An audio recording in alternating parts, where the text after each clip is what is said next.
I would just encourage people to be more mindful in how they think about trust. Think about, is something really trustworthy? What trust are you extending? And then make a rational, data-driven, thought-out decision. Hello, everyone, and welcome to the CyberWire's Hacking Humans podcast, where each week we look behind the social engineering scams, phishing schemes, and criminal exploits that are making headlines and taking a heavy toll on organizations around the world. I'm Dave Bittner from the CyberWire, and joining me is Joe Kerrigan from the Johns Hopkins University Information Security Institute. Hello, Joe. Hello, Dave. We've got some interesting stories to share this week, and later in the show we have my interview with Dr. Richard Ford. He's chief scientist at Forcepoint, and we're going to be talking about models of trust. So stay tuned for that. But first, we've got a word from our sponsors, KnowBe4. So, who's got the advantage in cybersecurity? The attacker or the defender? Intelligent people differ on this, but the conventional wisdom is that the advantage goes to the attacker. But why is this? Stay with us and we'll have some insights from our sponsor, KnowBe4, that puts it all into perspective.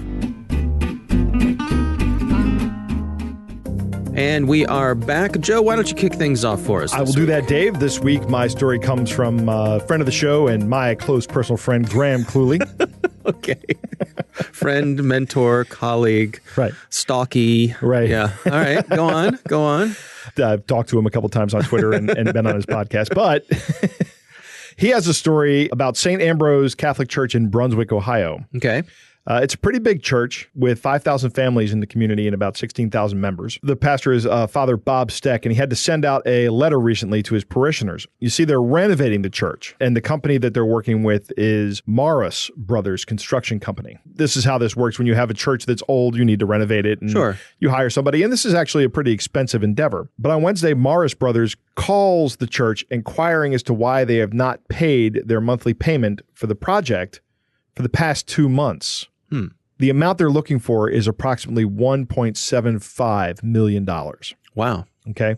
That's two monthly payments that they haven't received. Yeah. So the church does some investigation and they find out that they've been a victim of some business email compromise where someone has gotten into the church's email system and has convinced people that Morris Brothers has changed their banking information. Right? Oh, okay. So presumably the church was paying electronically. Correct. These monthly payments. Yes. Mm-hmm.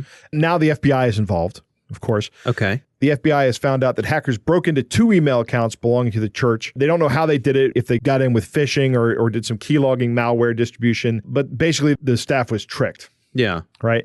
And this money is essentially gone because it's been a while since the money was transferred. It didn't happen like 3 days ago and then they could get in. They're looking for 2 months of payments. So if nothing else, the first payment has certainly been completely laundered by now. Wow. And is in criminal hands. The second payment, maybe they'll get some of that back, but probably not. They're not going to get any of this back. This is a big hit to the church. At 5,000 families in the church, that's an average of $350 per family that this church has been bilked out of. Wow. And I wonder, I mean, it sounds like these bad guys did their homework. Sure. They must have known that this renovation was happening. They knew who was doing it. Right. And I suppose that's probably not that hard to look up. I would think maybe the church bulletin was put online and they... these church bulletins are online all the time. All the news is going on. Father Steck had to apologize to his parishioners. I can't imagine having to be somebody who has to write that letter, right? Right. You know, I know you all trusted us with a bunch of money, but we've actually lost it. And I like what Graham says here. At the end of this article, he says, don't feel too superior about this. More and more, not just churches, but firms are becoming victim to these kind of attacks. Generally, people in a church don't think that they're really a target for this kind of attack. Right. Because who would attack a church?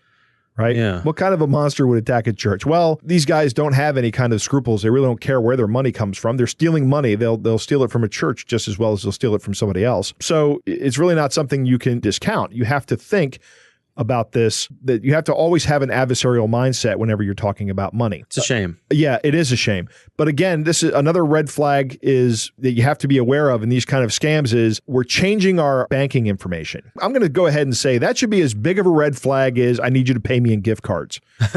Right. When you get that message, the first thing you should think is this is a scam. Let me make a phone call and see what happens. Yeah, never follow through with that without checking. Right. I mean, I think it's a good point, too, that don't call the phone number they provide in Absolutely not. In that No. correspondence, right? They could say, we're changing our bank account information. If you have any questions, please call me. My personal line is this. Right. No, call the number that you've been calling, because chances are you've already dealt with these folks before, this vendor before, or whatever it is. Right. If you work in accounts payable, you know the people you have to write checks to. I hope maybe they'll get some of this back with insurance or something like that. If they've been insured for this kind of attack, then there's a chance they can get it back that way. But in all probability, this money is just gone. Yeah, Yep. that is a big chunk of change. It is. Well, all right, Joe, it's a heartbreaker, but an interesting story. I'm good with the cheery stuff on this podcast. Well, I do have some cheery stuff this good. week. Yes, my story. This comes from the U.S. Attorney's Office from the Southern District of New York. And we've got some good news. 9 defendants were arrested in New York, Florida, and Texas for a multi-million-dollar wire fraud scheme. So, did they defraud any churches, Dave? well, I don't know. Not these guys, huh? I don't know. But these folks had bilked people out of in excess of $3.5 million. And they basically went about it in 3 different ways. They did business email compromise, where they fooled people that, just exactly what you just described. Right. The second way, they used what's called the Russian oil scam. I don't think that's one we've covered on our show. No, that's a new one to me. I have to look that one up. Evidently, it involved opportunity to invest in oil that is stored in Russian oil tank farms. And you have to wire some upfront payments. And if you do that, then you'll be an investor in this oil field and profit. Of course, it's a scam. Yeah, of course. And then the last category was a romance scam. That's another way to take advantage of people's feelings, emotions. So we've got 9 people arrested here. Most of them came out of New York, a couple of them from Florida and one from Texas. They are each charged with a count of conspiring to commit wire fraud. They could serve up to 20 years in prison. So, congratulations to the folks who went after them for this. Hats off to the folks in the Southern District of New York. I suspect they probably had some help with their friends from the FBI. It says there were some folks from U.S. Immigration and Customs Enforcement to Homeland Security. So lots of different. Treasury, maybe? But it's good to see that sometimes the good guys win. And I think it's good to get that message out there for the folks who are trying to do this kind of stuff, that sometimes the long arm of the law will catch you and will take you in. Particularly if you live in the United States. Right. I think that's an interesting part of this, too, is that I think it's easy for us to think that most of this sort of thing is happening overseas, because a lot of it does. Right. But not all of it. Nope. And in this case, the good guys were able to nab the bad guys. So let's hope some of those people get some of their money back. Even if they get some of it, it's probably unlikely they'll get all of it. But Right, I guess something's better than nothing in this case. All right, Joe, well, it's time to move on to our catch of the day. This week, our catch of the day comes from one of our regular listeners. His name is Todd, and Todd has actually sent us a previous catch of the day. He sent us an email. He said, "Gentlemen, last time I emailed, it was about the awful sextortion story that possibly led to a soldier to kill himself." He says, "Fortunately, this time the subject is a lot more lighthearted." Oh, good. He says, "I was perusing my spam filters for anything legitimate, and I found the first attachment with a subject line like compensation. I clearly had to open it at once." And the letter reads like this. The subject is compensation. Dear friend. 3 exclamation points. Yes. I'm sorry but happy to inform you about my success in getting these funds transferred under the cooperation of a new partner from Vietnam. Although I tried my best to involve you in the business, but God decided the whole situations. Here we go. Presently, I'm in Vietnam for investment projects with my own share of the total sum. Meanwhile, I didn't forget your past efforts and attempts to assist me in transferring those funds despite that it failed us somehow. Now contact my secretary in Burkina Faso. Her name is Ms. Chantal Davids on her email address below. Ask her how to send you the total of $1.45 million, which I kept for your compensation for all the past efforts and attempts to assist me in this matter. I appreciated your efforts at that time very much. So feel free and get in touch with my secretary, Ms. Chantal Davids, and instruct her where to send the amount to you. Please do let me know immediately you receive it so that we can share joy after all the sufferness at that time. In the moment, I'm very busy here because of the investment projects which I and the new partner are having at hand. Finally, remember that I had forwarded instructions to the secretary on your behalf to receive that money, so feel free to get in touch with Ms. Chantal Davids. She will send the amount to you without any delay, okay. Extend my greetings to your family. My best regards, your brother, Dr. Abu Ahmed. Greetings from Vietnam. My brother is not named Abu. I think that was just a friendly greeting. Oh, I okay. think he was your spiritual brother, not... Right, yeah. I love the appeal immediately to a religion. God decided the whole situation. Right. Oh, this is a godly man. How could he lie? No, right? It could not possible. Right. Not possible. There's some odd things in this one. The whole thing about how you've assisted me in the past. Right. Once again, I suppose... Because if you got this out of the blue, that sort of explains why this person might be doing this. But you may, I imagine a greedy person might think to themselves, well, I'm just going to play along. I'm going to get $1.45 million. At any rate, a lot going on here. Yeah. I think most people would see through this one. But like we've said before, they're using these as a filtering mechanism to find the people who might be susceptible. Right. That's why they send these emails with these outlandish claims. Because if you're the kind of person who would believe it, you're also the kind of person who's likely to send money. Yeah. All right. Well, it's got a lot of different things in here. That's a fun one. And thanks so much to Todd for sending it in to us. That is our catch of the day. Coming up next, we've got my interview with Dr. Richard Ford. He's the chief scientist at Forcepoint. He's going to be telling us all about models of trust. But first, a message from our sponsors at KnowBe4. Now let's return to our sponsor's question about the attacker's advantage. Why do the experts think this is so? It's not like a military operation where the defender is thought to have most of the advantages. In cyberspace, the attacker can just keep trying and probing at low risk and low cost, and the attacker only has to be successful once. And as KnowBe4 points out, email filters designed to keep malicious spam out have a 10.5% failure rate. That sounds pretty good. Who wouldn't want to bat nearly 900? But this isn't baseball. If your technical defenses fail in 1 out of 10 tries, you're out of luck and out of business. The last line of defense is your human firewall. Test that firewall with KnowBe4's free phishing test, which you can order up at knowbe4.com/phish test. That's knowbe4.com/phish test. And we are back. Joe, I recently had the pleasure of speaking with Dr. Richard Ford. He is the chief scientist at Forcepoint. They are a security company. They focus on what they call human-centric cybersecurity. So we're going to be talking about something they refer to as models of trust. Here's my conversation with Dr. Richard Ford. There's an old expression, right? If you want to know about water, don't ask a fish. And I think sometimes when we think about trust, it's the same kind of challenge. So in other words, trust is so woven into everything that we do that we're not really aware of how much time we're spending on trust and how much effort and how important it is. And conversely, as an attacker, a lot of the time what I'm trying to do is get you to trust in something that's not actually very trustworthy. Can you give us some examples? Yeah, absolutely. So we'll do a very simple one, right? Let's take the most hackneyed, sort of overdone piece of spam ever. And that's the piece of spam that shows up and says, hello, I'm a Nigerian prince and I'm trying to give you an awful lot of money. At the end of the day, what you're trying to do is get users to trust that that might be real. They use some drivers like greed to go, okay, maybe I'll chance my hand at this. But again, it's sort of trying to build this trust relationships that I'll send you my bank accounts that you can then deposit. What is it? Usually about $9 million or so. And by the way, as an aside, one of the reasons those emails are so awful isn't because the attackers are stupid. It's because they're smart.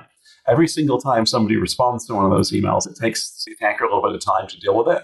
So they only want people to respond if they're actually going to be gullible and go all the way through. So if you make the email really obvious, you've sort of built in a filter in the front end to filter out all the people who'll talk to you for a bit and then go away without sending the banking details. Now, in terms of organizations protecting their networks, I mean, the way that we establish trust there has changed over the years as well, hasn't it? Yeah, radically so. So if you wind the clock back about 20 years, we had this sort of outside bad, inside good sort of worldview, right? That's where the whole concept of firewalls came from, is the firewall would stop you from the burning sort of mess that the internet is. And, your interior network could be all pristine and beautiful. Of course, over the last few years, we've seen the rise of what would be called zero trust. And zero trust was, created to get us away from this sort of false idea that everything outside is potentially bad and everything outside is good, and recognize instead that, bad things also happen inside. And so you shouldn't just trust something based on where the packets seem to be coming from, for example. So I think we've got much more sophisticated around concepts of trust. And I think that's very much a good thing. Yeah, it seems to me like this old model. Sometimes I imagine in my mind, my castle with my moat and my drawbridge, and it seems like in the old days, if you thought about the drawbridge as your your username and password, once that drawbridge was down and I was allowed through the castle gate, well, I had pretty much free run once I was inside the castle.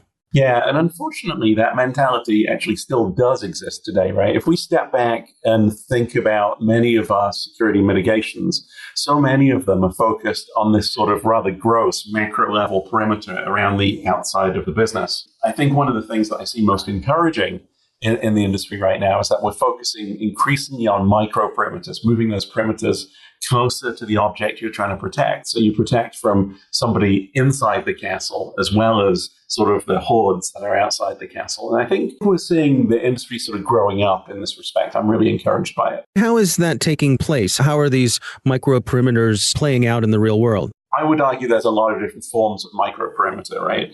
I mean, one of the things that we do is we try and make certain that people are actually more verified in the sense that, we're going towards multi-factor, because if you're going to trust me, you better be sure that I'm me. I think there's concepts around recognizing that we need to look at east-west traffic as well as north-south. So in other words, not just inbound and outbound, but internal to the company. But also, I think, there's increasingly ideas around this sort of behavioral microperimeter. So it's not just what access does Richard have, but how is Richard using that access? And that's where the whole field of UEBA, or user and entity behavioral analytics, is starting to help us raise our game. So we're not just looking at access control lists. This is what I can do. This is what I can't. But looking at it in context. So yes, I can access this particular customer's data, but is it reasonable that I just accessed and printed out 10,000 customers' data? No, that's probably not reasonable. That's probably a symptom of something bad happening. And I suppose, part of what you're up against here is that you don't want to increase the amount of friction that people encounter when they're just trying to do their work. Security friction is evil. If you look at security friction, it's kind of a hill that security solutions go on to die, right? I mean, I like to talk to CISOs a lot, and one of the conversations we often have is I'll say, look, if I gave you a solution that was as good at detecting bad things as what you have today but caused no friction, would you buy it? And the answer is universally yes. Security friction leads to a lot of very negative consequences in the environment. That's actually why I think the behavioral approach is so strong. If you make the unit of analysis the human being, and you very carefully analyze how they're leveraging and using data, I think you can sort of have your cake and eat it, right? You can extend trust to the people that are trustworthy, and for the people that are showing significant signs of risk, you can kind of start to deliberately introduce friction or mitigations there. So in other words, you don't have this one-size-fits-all approach to security, which does drive friction. So I think your point is very well made. Do you suppose we'll see these sorts of things trickling down to the consumer level? I know enterprises where we see this stuff today. Do you think that's something we're going to find in our future? I think we already are seeing it, actually. So if you look at, for example, Gmail now supports multi-factor, which is one of the tenets of sort of zero trust, right? It's pretty important to be able to verify who people actually are. There's fraud detection, which is present every single day. If you use your credit card, it's extraordinarily likely, if not a certainty, that your credit card provider is running your transactions through algorithms to detect fraud. So you've probably had that call when you've made a charge that's a little bit out of the normal for you, where it's your bank going, hey, did you really just buy a washing machine or whatever it is? That's fraud detection. That's based on your historic purchases. How do you normally buy things? So we are seeing that trickle down already today. And I think, we'll see it more often. You have fraud detection now, even on your cell phone, potentially, trying to make certain that the purchases you're making from, say, the Apple Store correspond to the things that you normally would be buying. Now, you mentioned zero trust. What exactly are we talking about when we say that? Right, so zero trust is something that's been championed pretty heavily by Forrester. And what it came out of, again, was sort of getting us away from this concept of outside bad, inside good, because a lot of vulnerabilities get generated when you think of the world that way. But it's actually evolved dramatically now to say, look at a world where you assume compromise, where you assume that things are going to go wrong. Don't just radically and sort of blindly extend trust in the wrong places. Trust is sort of earned, it's built up, it's confirmed. It's much more than trust but verify. It's assume compromise and try and make certain that in the event of compromise, the sort of damage is as minimal as possible. So what are your recommendations for folks who are going about their lives, using their computers, their mobile devices in an everyday sort of way? How should they approach this? How do they dial in the amount of trust, the relationship they have with the various services that they use? Yeah, so that's a really hard question, but one I'm happy to tackle.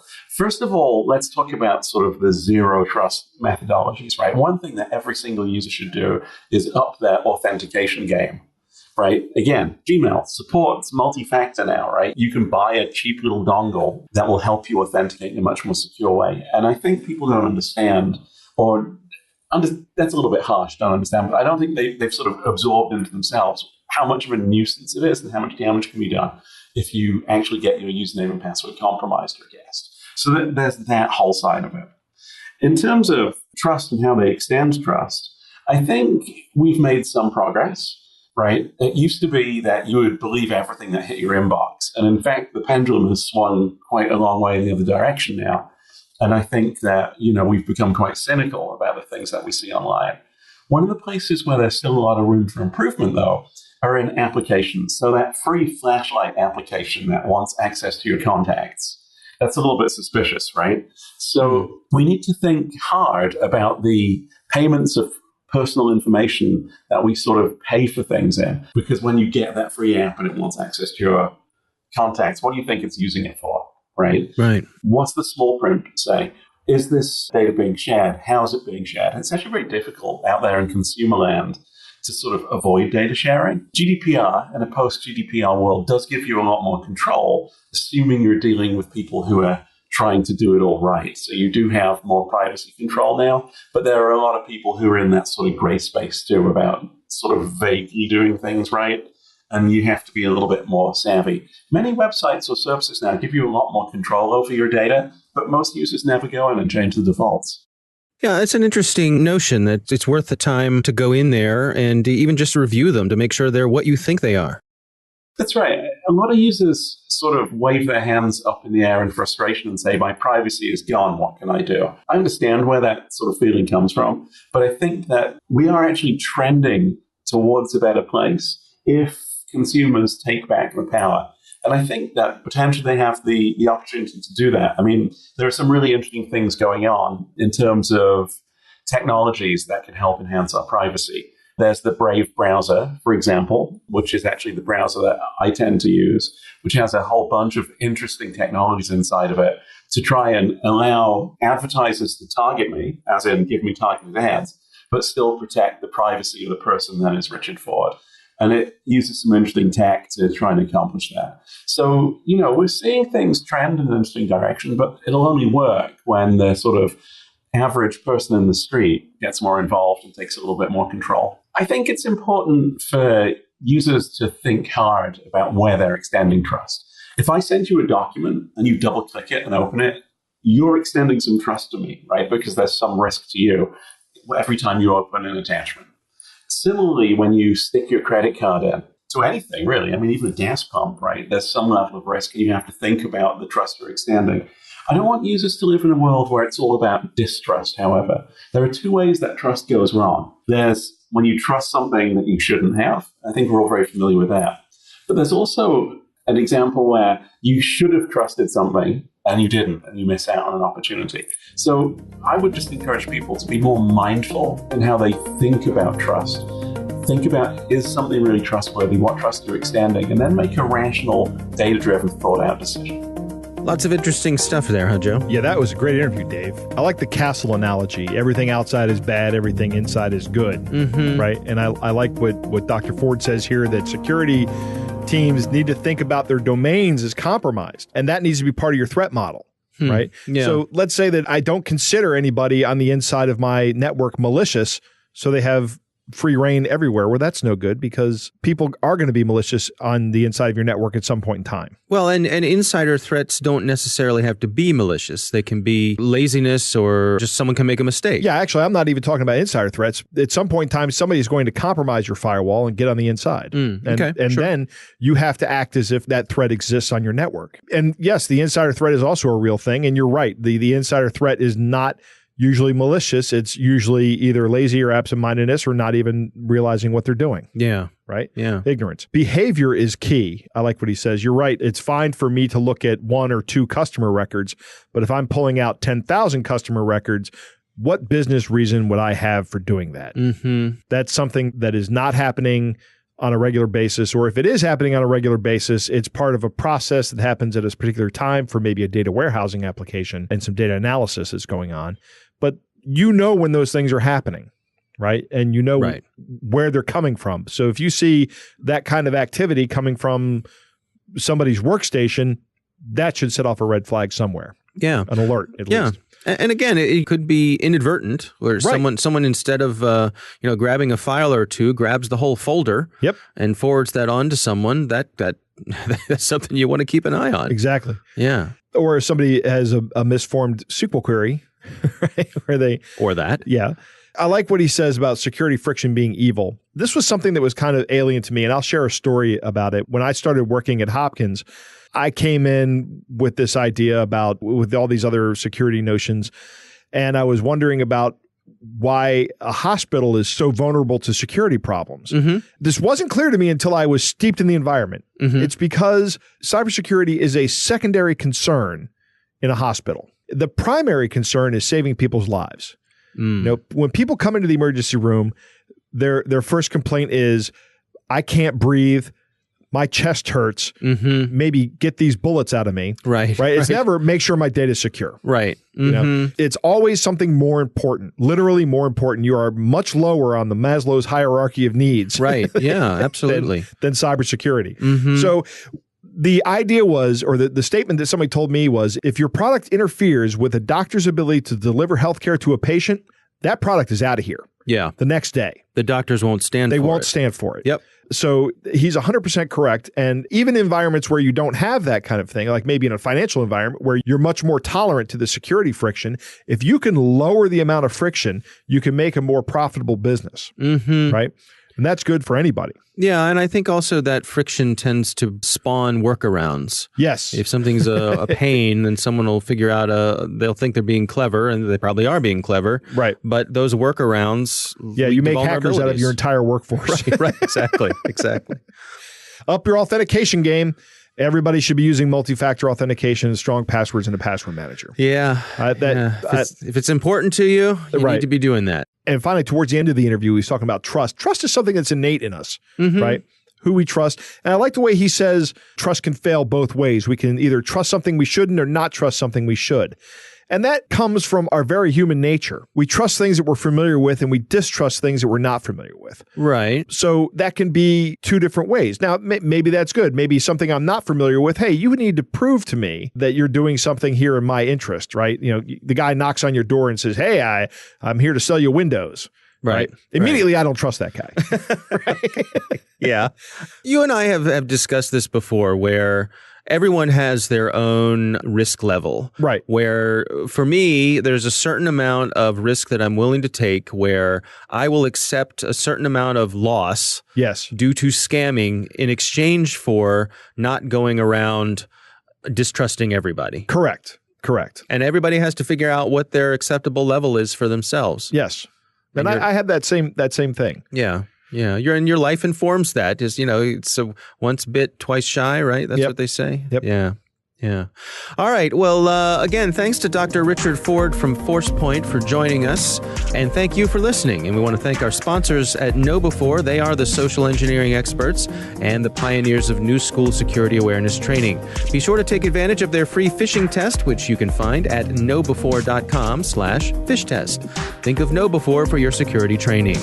Thanks to the Johns Hopkins University Information Security Institute for their participation. You can learn more at isi.jhu.edu. hackinghumans.edu. The Hacking Humans podcast is proudly produced in Maryland at the startup studios of Data Tribe, where they're co-building the next generation of cybersecurity teams and technologies.